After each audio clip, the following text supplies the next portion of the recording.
আসসালামু আলাইকুম সুপ্রিয় দর্শক, আমি মোহাম্মদ আলামিন ইসলাম। বর্তমান অবস্থান করছি হরপল্লী ফকিরপাড়া, পাগলাপীর সদর, রংপুর ইউনিট 1-এ। আপনারা এখন স্ক্রিনে যে পেপের জাতটি দেখতে পাচ্ছেন, এই জাতটির নাম হলো রেডগান 2। যারা এরকম হাইব্রিড উন্নত মানের প্রিমিয়াম কোয়ালিটির পেপের জাত বা চারা খুঁজতেছেন, তারা দ্রুত আমাদের একে অ্যাগ্রো নার্সারিতে যোগাযোগ করবেন। আমাদের কাছে বর্তমান হিউজ পরিমাণ চারাগুলো অ্যাভেলেবল আছে।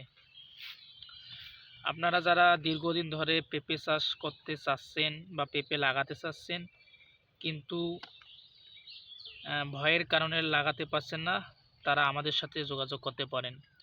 আমরা আপনাদের পরামর্শ প্লাস ভালো এবং উন্নত মানের জাতগুলো দিয়ে আপনাদের ভালো একটা পরামর্শ দিয়ে থাকব। তাই চারাগুলো সংগ্রহ করতে আমাদের সাথে যোগাযোগ করুন। আমরা চারাগুলো বাস এবং কুরিয়ারের মাধ্যমে 64টি জেলায় ডেলিভারি দিয়ে থাকি। আপনারা পেঁপে চাষের পূর্বে আগে ভালোভাবে অ্যাডভাইস নেবেন বা উপদেশ নেবেন, যারা পেঁপে চাষ করছে বা কৃষি অফিসার বা আপনাদের যারা অভিজ্ঞতা আছে, যাদের এগুলো চাষাবাদ করার, তাদের কাছে পরামর্শ নেবেন। তা না হলে আপনারা লসের সাথে সম্মুখীন হবেন। কারণ পেঁপে যতটা সহজ মনে করেন ততটা সহজ না। এগুলো চাষাবাদ করতে হলে আগে আপনার এগুলো সম্বন্ধে অভিজ্ঞতা থাকতে হবে। অভিজ্ঞতা না থাকলে আপনারা যদি শুধু পেঁপে গাছ জমিতে রোপণ করার পর তারপর আপনি বাসায় গিয়ে ঘুমান, তাহলে কিন্তু হবে না। তাহলে আপনি পর্যাপ্ত পরিমাণ ফল এবং ফুল আসবে না আপনার গাছেতে। তখন আপনারা দোষারোপ করবেন যে এখান থেকে চারা ক্রয় করছি কিন্তু গাছে কোনো ফুল এবং ফল আসতেছে না। এটা আপনার ব্যর্থতা, কারণ আপনি ঠিকভাবে সার সেচ প্রয়োগ না করলে কিভাবে এই গাছগুলো থেকে আপনি ফল সংগ্রহ করবেন। তাই আগে পরামর্শ নেবেন কৃষি অফিসার বা আমাদের একে অ্যাগ্রোতে এসে আপনি আলোচনার সাপেক্ষে তারপর আপনি পেঁপের চারা লাগাবেন। আর পেঁপে গাছ লাগানোর উপযুক্ত সময় হলো জানুয়ারি থেকে ফেব্রুয়ারি এবং জুন থেকে জুলাই, কারণ এই সময়গুলো পেঁপে চাষের উপযুক্ত সময়।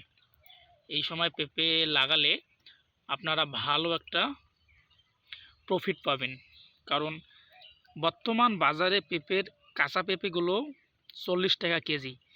তাহলে ধরুন আপনি এক একটা গাছে যদি 15 থেকে 20টি করে পেঁপে পান, এক একটি পেঁপে 2 কেজি সর্বনিম্ন যদি হয়, তাহলে আপনি হিসেব করেন আপনার কি পরিমাণ একটা গাছ থেকে আয় রোজগার হতে পারে। এজন্য সঠিক সার, সঠিক সেচ এগুলো প্রয়োগ করতে হবে। এগুলো প্রয়োগ না করলে আপনারা পর্যাপ্ত পরিমাণ ফল পাবেন না। এবং আরেকটি কথা, আপনারা যারা পেঁপে লাগাতে চাচ্ছেন আগে জমিটা ভালোভাবে নির্বাচন করবেন। পেঁপে গাছের জন্য যে জমিটা নির্বাচন করবেন সেটা যেন রোদযুক্ত জায়গা হয়। কারণ পেঁপে এমন একটি গাছ, এই গাছটি পেঁপে মানে আপনার রোদ খুব ভালোবাসে। রোদ ছায়াযুক্ত জায়গায় রাখলে তাহলে পেঁপের গাছের গ্রোথও বাড়বে না এবং আপনার চারা থেকে সেরকম ফলও পাবে না। কারণ এই গাছগুলো রোদ খুব ভালোবাসে এবং অতিরিক্ত সেচ দেওয়াও যাবে না। অতিরিক্ত সেচ দিলে আপনার পেঁপে গাছের যে নিচে যে শিকড় বা গোড়াগুলো থাকে, এগুলোতে যদি পানি জমে থাকে তাহলে আপনার এই পচানি রোগ ধরে গাছটা ঝিমঝিম করে কিছুদিনের মধ্যে মারা যেতে পারে। এজন্য এগুলো জিনিস আপনারা আগে সচেতন থাকতে হবে। এগুলো জিনিস সচেতন না থাকলে তাহলে সমস্যার সাথে সম্মুখীন হবেন। এবং আরেকটি জিনিস, আপনারা পেঁপে যখন গাছগুলো রোপণ করবেন, রোপণ করার পর আপনারা সবসময় পাতাগুলো খেয়াল রাখবেন। দেখবেন পাতাগুলো যেন পাতা কোঁকড়ানোর রোগ বা এগুলো সাদা মাছির মতো যেগুলো দেখা যায়, এগুলো যদি কখনো আপনার পেঁপে গাছের না ধরে, যদি সে কথা ধরেও থাকে, তাহলে আপনারা দ্রুত ওই জিনিসটা পরীক্ষিত করার পর এবং সঠিক সার প্রয়োগ করতে হবে। তা না হলে আপনার যে প্রজেক্টটা আছে এই প্রজেক্টে যদি আপনার